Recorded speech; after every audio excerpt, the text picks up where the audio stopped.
Real talking about this myth that God spanks people. Hi, I'm Marissa Franks-Burt, and together with my co-author Kelsey Kramer McGinnis, we have written the forthcoming book, The Myth of Good Christian Parenting: How False Promises Betrayed a Generation of Evangelical Families. In this series, we've talked about how this myth shows up in popular Christian parenting resources. Here I want to talk about this specific sentiment Wilson is saying, because it really has an undercurrent of spanking as belonging. That comes with this idea that spanking is a point of connection and affection, which is a really destructive myth. But it does show up in a lot of these resources in often explicit ways, where a number of parenting experts say the moments after corporal punishment, your child will be especially affectionate and open and tender.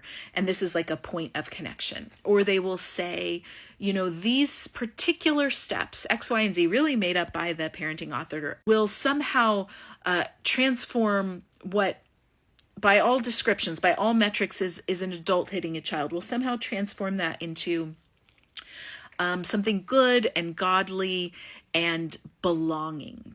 Now, how people experience these practices probably vary as much as the individuals and families do. They're often presented as one-size-fits-all kind of pithy sayings like this one that does double duty of saying this is what parents should be like and this is what God is like.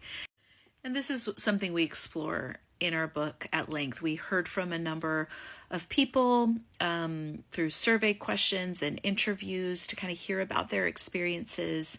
We analyzed the teaching itself to see common threads that show up again and again, because wow, are there just a lot of common threads. And we discuss how these things developed. How did we get here? And where do we maybe go from here? Because I think we're only on the front end of really reckoning with the sense of betrayal and grief and loss that a lot of families are experiencing.